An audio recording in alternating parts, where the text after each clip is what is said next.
Hello दोस्तों, आज हम लोग स्टार्ट करने जा रहे हैं वर्ब के लेक्चर्स। और उस लेक्चर में आज आपका पार्ट 1 स्टार्ट होने जा रहा है। बहुत से बच्चे कह रहे थे कि सर वर्ब का पार्ट पढ़ा दीजिए, और वर्ब का पार्ट पढ़ाना ज़रूरी भी है। अगर आपको आगे जा कर के बहुत अच्छे अच्छे क्वेश्चन सॉल्व करने हैं या इंग्लिश को बहुत बेहतर तरीके से समझना है तो आपको वर्ब पता होना चाहिए। वर्ब में बहुत सारी कैटेगरीज़ हैं, बहुत सारी चीज़ें हैं।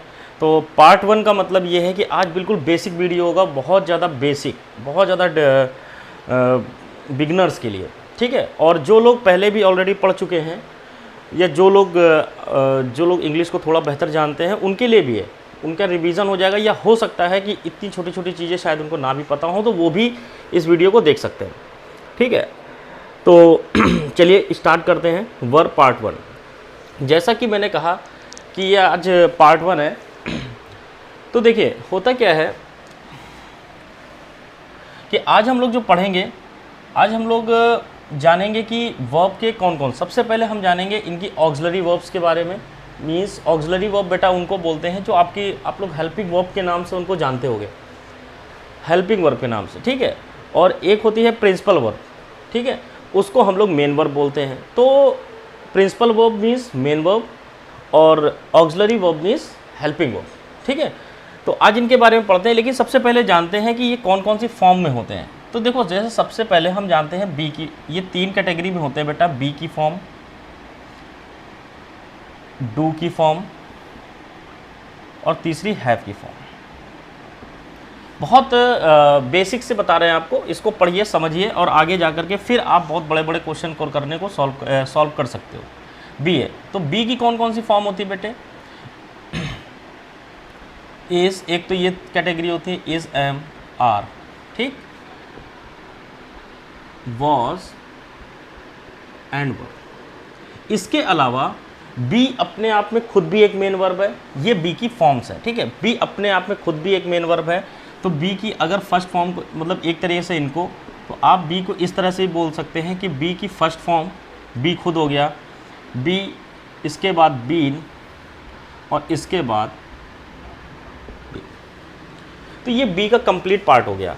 इस पार्ट को आप जानते होंगे बेटा, ये प्रेजेंट में यूज़ करते हैं। इस पार्ट को आप जानते होंगे, इसको हम पास्ट में यूज़ करते हैं। सेम किसी भी वर्ब के बाद अगर मेन वर्ब के रूप में यूज़ करना है तो फर्स्ट फॉर्म, थर्ड फॉर्म और वर्ब की आईएनजी फॉर्म, ये सभी आप जानते होंगे अगर आपने थोड़ा भी पढ़ रखा है। सेम इसी तरह से एक डू की फॉर्म होती है। डू की first form do, second form did and third form done. First form, अच्छा फर्स्ट फॉर्म में एक तो फर्स्ट फॉर्म ये हो गई आपकी, और दूसरी इसको मैं यहाँ पर लिख सकता हूँ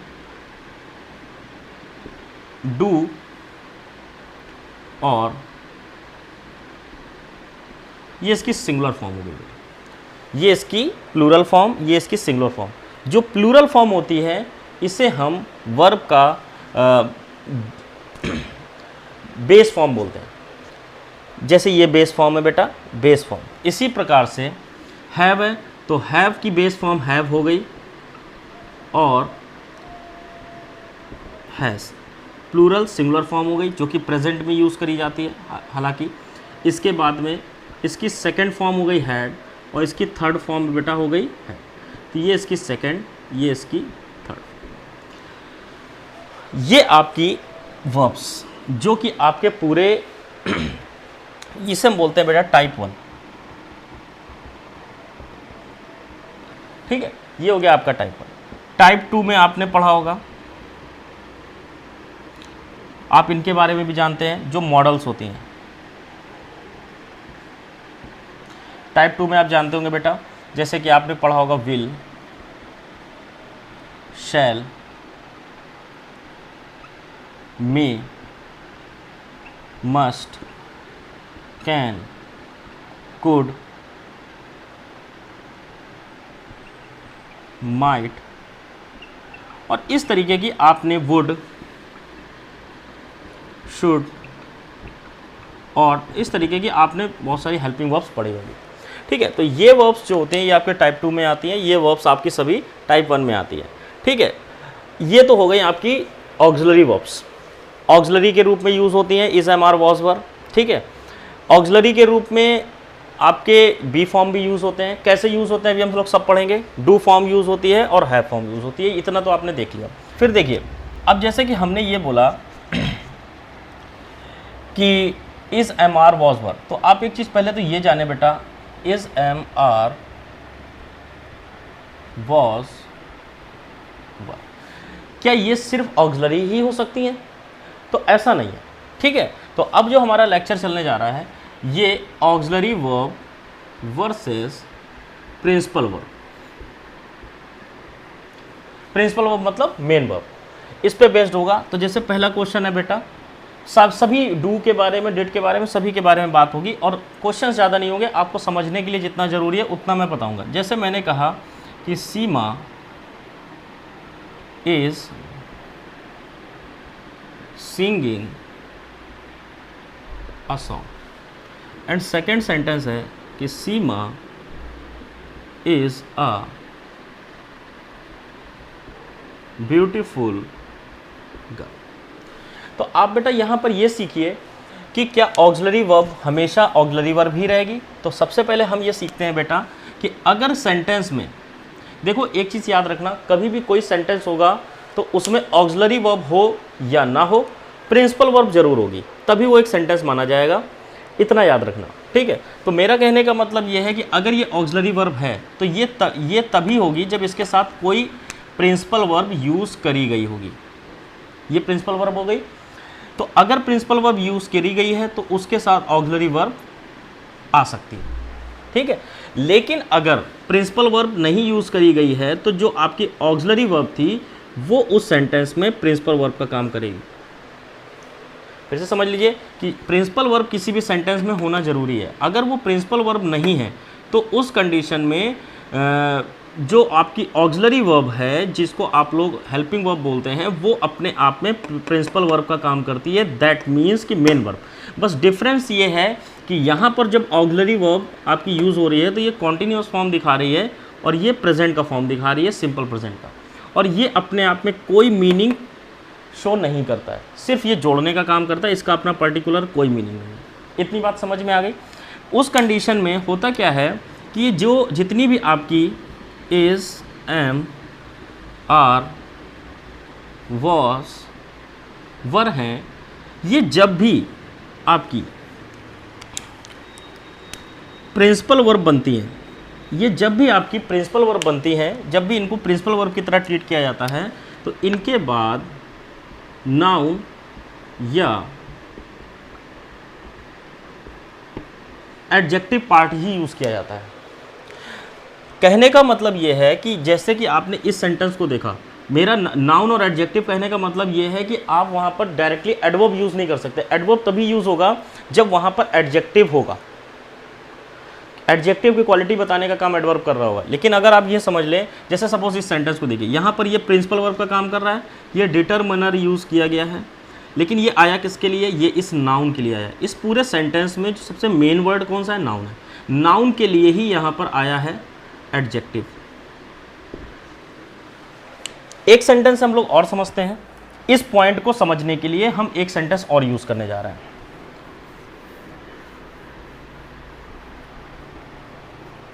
जो मैंने कहा यहाँ नाउन और एडजेक्टिव के बारे में, तो इसको और अच्छे से समझते हैं। जैसे हमने कहा यू आर ऑनेस्ट, फिर हमने कहा यू आर वेरी ऑनेस्ट, फिर हमने यहाँ पर लिखा यू आर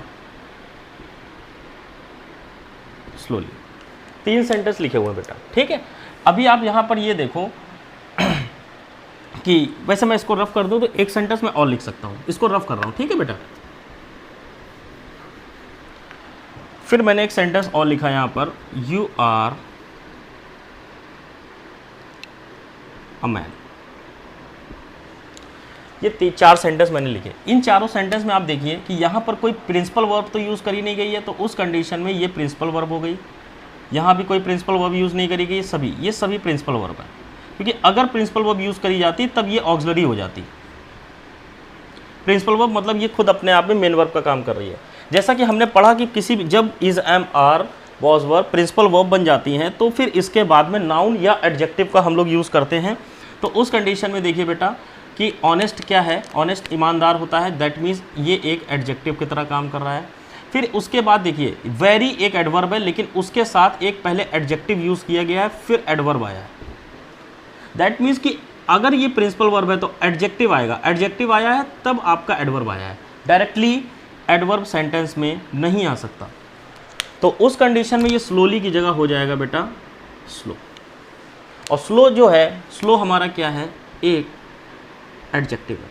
तो प्रिंसिपल वर्ब के बाद एडजेक्टिव आया, सेम प्रिंसिपल वर्ब के बाद में नाउन आया। अब नाउन है तो नाउन के प्लेस पे प्रोनाउन आ सकता है, इसमें कोई प्रॉब्लम नहीं है। नाउन है तो नाउन के प्लेस पे प्रोनाउन आ सकता है।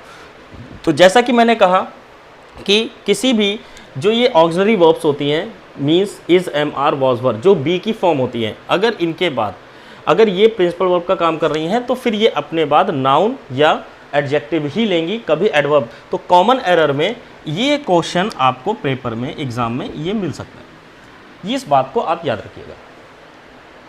क्लियर हो गई बात? आगे बढ़ते हैं बेटा। फिर इसी तरह से जो टाइप 1 के जितने भी ऑक्सिलरी वर्ब्स थे, ये हमेशा याद रखना कि ये एक से ज़्यादा मतलब एक साथ यूज़ किए जा सकते हैं। कैसे? जैसे मैंने एक सेंटेंस लिखा, ये टाइप 1 के ही है। जैसे मैंने कहा you have written a letter. तो उस कंडीशन में ये बेटा कौन सी फॉर्म है? ये परफेक्ट फॉर्म है, क्योंकि यहाँ पर प्रिंसिपल वर्ब ऑलरेडी वर्क कर रहा है। तो ये यहाँ पर क्या हो गया बेटा? Auxiliary verb. तो ये सेंटेंस अगर आप जानते हैं, थोड़ा बहुत जानते होंगे, तो ये ऑक्सिलरी वर्ब है, मतलब हेल्पिंग वर्ब, और प्रिंसिपल वर्ब चूंकि इसमें दी गई है तो ये सेंटेंस बन गया परफेक्ट का। लेकिन अगर इसी जगह मैं एक सेंटेंस लिखूं कि यू हैव अ कार, अब इस कंडीशन में ये परफेक्ट नहीं है बेटा। इस कंडीशन में चूंकि यहाँ प्रिंसिपल वर्ब लिखी नहीं है, तो फिर इस कंडीशन में ये वर्ब जो हो गई ये अपने आप में प्रिंसिपल हो गई, है प्रिंसिपल हो गई। और ये दिखाता है, ये वर्ब दिखाता है बेटा पोजीशन, पोजीशन दिखाता है। पोजीशन का मतलब होता है अधिकार। आपका किसी भी चीज़ के अधिकार है, या आप ये कह सकते हैं कि तुम्हारे पास एक कार है, के पास, मेरे पास। मैंने कहा मेरे पास पैसा है, मैंने कहा I have a lot of money. तो उस कंडीशन में ये हो गई बेटा प्रिंसिपल वर्ब आपकी। तो ये यहाँ पर मेन वर्ब का काम कर रही है, ना कि हेल्पिंग वर्ब का, और ना ही ये टेंस प्रेजेंट परफेक्ट है। बोलो इतनी बात समझ में आ रही है? तो याद रखिएगा बेटा, अगर हैव, हैड, अगर ये आपका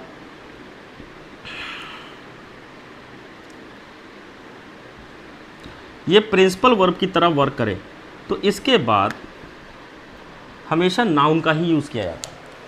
इसके बाद हमेशा नाउन का ही यूज़ किया जाता है। जैसे आप ये दोनों सेंटेंस देखिए कि नाउन, और ये इस कंडीशन में नाउन, जब भी ये प्रिंसिपल, और जब ये मेन वर्ब की तरह, जब ये ऑक्सिलरी वर्ब की तरह काम करेंगे, तो ये तो आप जानते ही होंगे कि ये अपने बाद वर्ब की थर्ड फॉर्म लेते हैं, और ये किसी न किसी का थर्ड फॉर्म, परफेक्ट फॉर्म बन जाते हैं।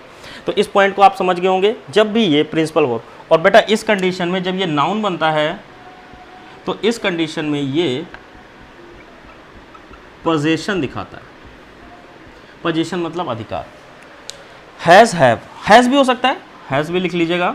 हैज़ इसलिए क्योंकि जब आपका सिंगुलर होगा तो ये हैज़ बन जाएगा। जैसे मैंने कहा ही हैज़ अ कार, तो ये सिंगुलर बन जाएगा। और हम लोग एग्जांपल्स देखते हैं बेटा इस कंडीशन में। हमने कहा मोहित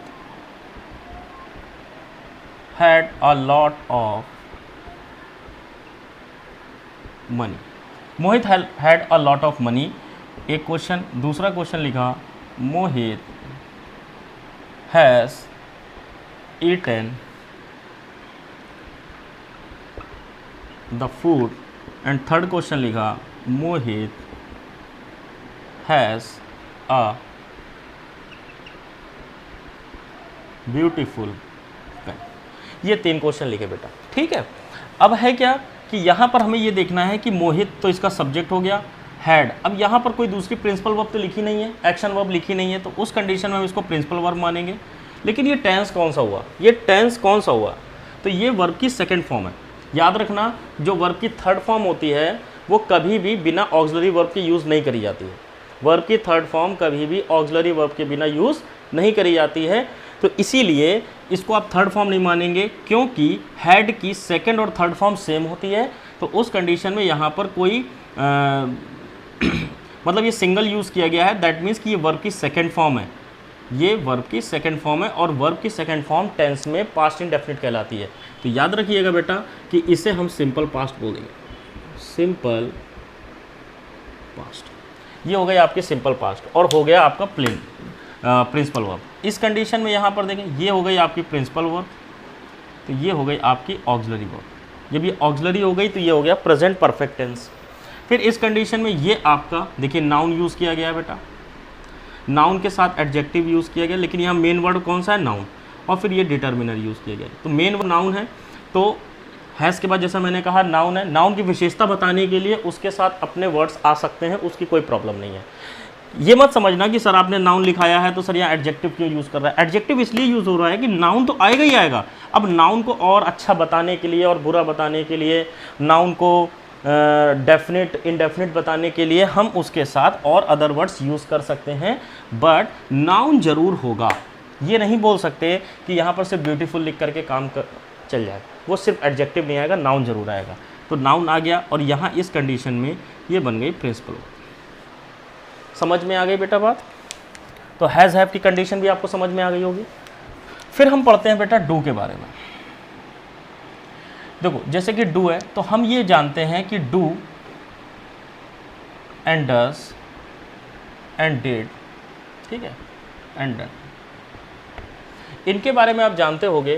तो याद रखिएगा कि डू एंड डज के बाद अगर प्रिंसिपल वर्ब यूज़ करी गई है, दैट मीन्स तब तो ये ऑक्सिलरी वर्ब की तरह काम करते हैं, ठीक है। लेकिन अगर डू या डज या डिड, सॉरी यहाँ डिड भी लिख लीजिए आप लोग, ठीक है, अगर डिड के बाद अगर नाउन, प्रोनाउन,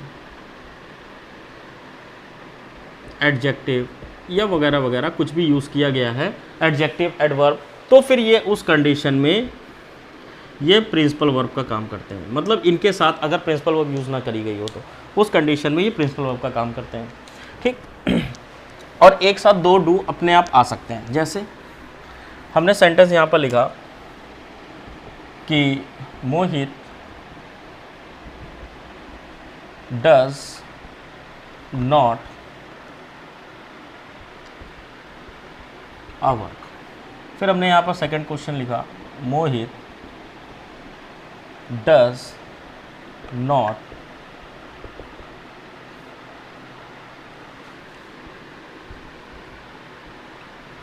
ईट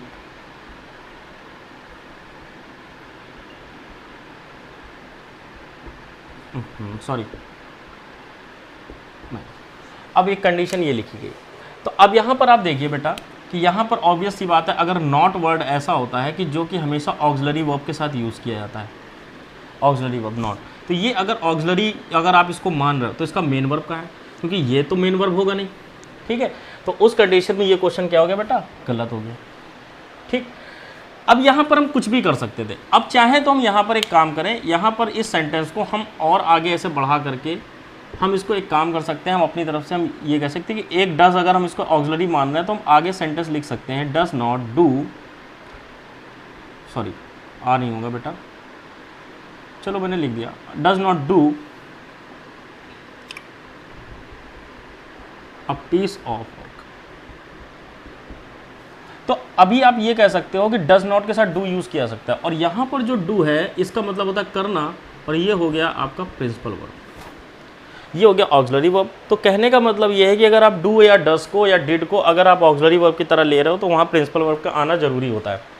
इस सेंटेंस को देखिए आप कि यहाँ पर अगर प्रिंसिपल वर्ब यूज़ करी गई है तो उस कंडीशन में ये ऑक्सिलरी वर्ब की तरह यूज़ किया जा रहा है। लेकिन अगर तीसरा क्वेश्चन हम ले कि मोहित डिड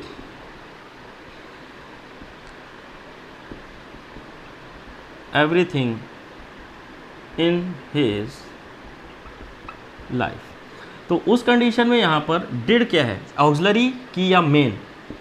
अगर हम इसको कहें कि ऑक्सिलरी या प्रिंसिपल वर्ब तो ये क्या हो सकता है, तो हम ये तो नहीं कहेंगे कि ये ऑक्सिलरी है। क्यों? क्योंकि इसके बाद ऑलरेडी प्रिंसिपल वर्ब दी नहीं गई है, तो ये ऑलरेडी प्रिंसिपल वर्ब बनेगी यहाँ पर, क्योंकि प्रिंसिपल वर्ब यूज़ नहीं करी गई है। बोलो बात समझ में आ गई? तो मेरे हिसाब से हैज़, हैव, हैड और डू, डस आपको समझ में आ गया होगा। ठीक है, तो एक क्वेश्चन हम आखिर इनको क्यों पढ़ रहे हैं, वो उसके लिए हम एक दो क्वेश्चन देख लेते हैं बेटा, जो कि एग्ज़ाम में पूछे जाते हैं सीधे सीधे, एग्ज़ाम्स के अकॉर्डिंग क्वेश्चन है वो, रिलेटेड टू एग्ज़ाम। तो अभी आप देख लो, जैसे कि मैंने कहा सीमा said to me,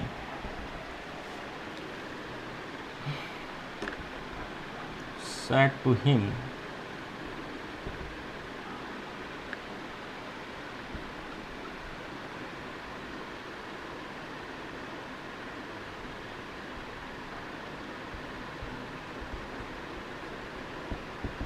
एक क्वेश्चन हो गया बेटा।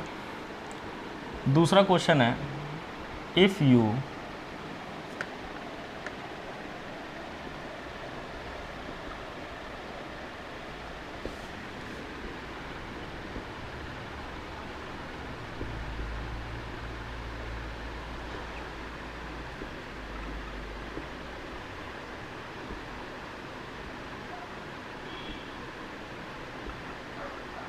ठीक, एक ये क्वेश्चन है, ऑप्शन है बेटा हैड, इस क्वेश्चन के लिए ऑप्शन है had, had, option C are and option D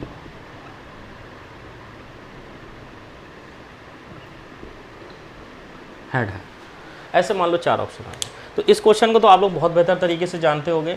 तो मेरा कहने का मतलब है कि अगर इस बेस पॉइंट को अगर आपने सीख लिया है तो आपको यहाँ से सबसे ज़्यादा हेल्प करेगा टेंस पहचानने में।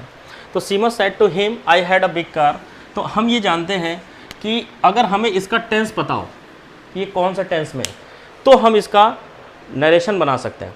ठीक है, तो क्या, तो आपने ये तो जानते होंगे कि इसका बहुत आसान है बनाना, टोल्ड हिम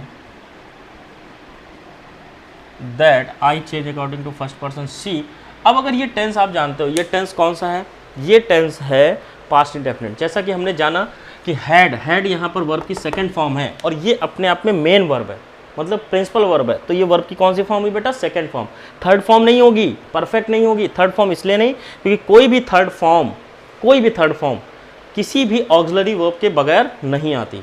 तो यहाँ पर ये थर्ड फॉर्म नहीं है, ये सेकंड फॉर्म है, और किसी भी वर्ब की सेकंड फॉर्म पास्ट इंडेफिनिट कहलाता है। ठीक है, तो हम नरेशन में जानते हैं कि अगर हमने हमारा जो डायरेक्ट स्पीच का जो पार्ट, अगर जो आपका पार्ट है वो अगर आपका पास्ट इंडेफिनिट में है तो उसको पास्ट परफेक्ट में बनाया जा सकता है। तो इसको पास्ट परफेक्ट में बनाने के लिए शी हैड, ये हो गई ऑक्सिलरी वर्ब, क्योंकि पास्ट परफेक्ट के लिए हैड प्लस वर्ब की थर्ड फॉर्म। वर्ब कौन सी है, वर्ब है हैव, और हैव तो क्या हैड के बाद हैव लिखेंगे वर्ब की, इसके बाद कौन सी फॉर्म आती है बेटा, थर्ड फॉर्म। कौन सी फॉर्म आती है, थर्ड फॉर्म। हैव की थर्ड फॉर्म कौन सी होती है, हैड। तो उस कंडीशन में हम यहाँ पर क्या लिखेंगे बेटा, हैड बिग कार। देखो फिर से समझ लो कि हैव इसकी हो गई बेस फॉर्म, हैव इसकी हो गई बेस फॉर्म। ठीक है, इसकी सिंगुलर फॉर्म हो गई हैज़, वो एक अलग बात है। इसकी सेकंड फॉर्म हो गई has, had, and third form हो गई हैड। तो अगर आप परफेक्ट बना रहे हो तो परफेक्ट में आपको ये पता है कि हैव जो हैड होते हैं ये आपके, अगर ये ऑक्सिलरी वर्ब के रूप में काम कर रहे हैं तो इसके बाद आएगा वर्ब की थर्ड फॉर्म, और वर्ब की थर्ड फॉर्म, और अगर वर्ब हमारी हैव ही है तो हैव की थर्ड फॉर्म कौन सी आएगी, हैड। तो उस कंडीशन में ये, अच्छा ये पोजीशन वर्ब है, तो आपको बताया था ना कि वो कह रहा है उसके पास कार थी, तो के पास कार थी, तो हैव को आपको यूज़ करना पड़ेगा, और उस कंडीशन में ये प्रिंसिपल वर्ब है।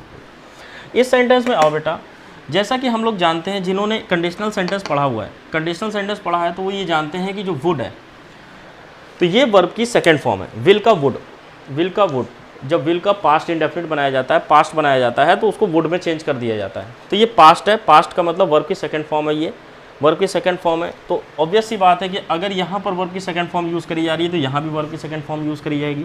तो उस कंडीशन में ये हो गया आपका परफेक्ट फॉर्म, ये तो कट गया, ये प्रेजेंट है, ये तो कट गया। हैड के बाद आती है वर्ब की थर्ड फॉर्म, हैव वर्ब की फर्स्ट फॉर्म है, तो ये भी अपने आप में कट गया। बचा कौन? देखो मैं ये नहीं कहता कि ये बहुत इसी टाइप के क्वेश्चन जब आप आगे मेरे से पढ़ोगे तो आपको ये सारी चीज़ें आपको बहुत अच्छे से क्लियर होनी चाहिए, बहुत अच्छे से क्लियर होनी चाहिए। तो आप जा कर के इनको अच्छे से पढ़िएगा, अच्छे से समझिएगा। जो लोग इन क्वेश्चंस को, एक क्वेश्चन बेटा मुझे ऐसा लगता है कि एक क्वेश्चन आपको और बता देना चाहिए, जो बहुत ज़्यादा बिगिनर हैं शायद वो कंफ्यूज हों, तो एक क्वेश्चन उनके लिए और कि सीमा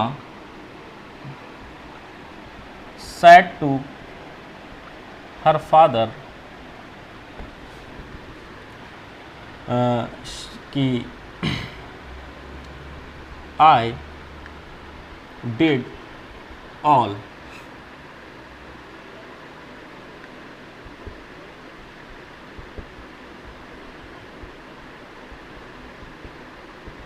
everything in my life।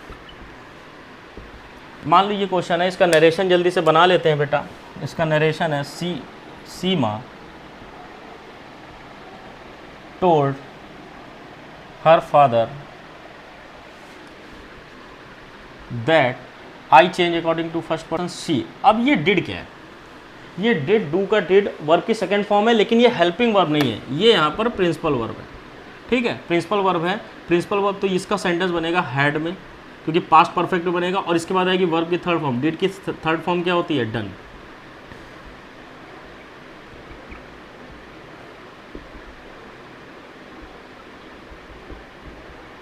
मेरे हिसाब से समझ में आ गया होगा आपको। ये छोटी छोटी बातें हैं, आप इसको बढ़िया से दोबारा रिवाइज करिएगा, पढ़िएगा। ठीक है, फिर इसके बाद में हम लोग जब नरेशन के, वॉइस के और वर्ब का जो इसका सेकंड पार्ट, बहुत अच्छे अच्छे क्वेश्चन जब हम लोग पढ़ेंगे, तब ये सारी चीज़ें आपको बहुत हेल्प करेगी। तो मेरे हिसाब से आप इसको एक बार ना समझ में आए, इसको बार बार पढ़िएगा, समझ में ज़रूर आएगा। एक बार में ना आए दोबारा देखिए, दोबारा ना आए तो तिबारा देखिए, 3 बार देखिए, 4 बार देखिए, कौन सा आपका बहुत ज़्यादा प्रॉब्लम हो रही है। एक बार बढ़िया से डाउनलोड कर लो, या आप एक बार उसको बार बार वीडियो देखो और आखिरी तक देखो, ज़रूर देखा करो। ठीक है, तो मेरे हिसाब से आज के लिए इतना ही। Thank you so much for watching.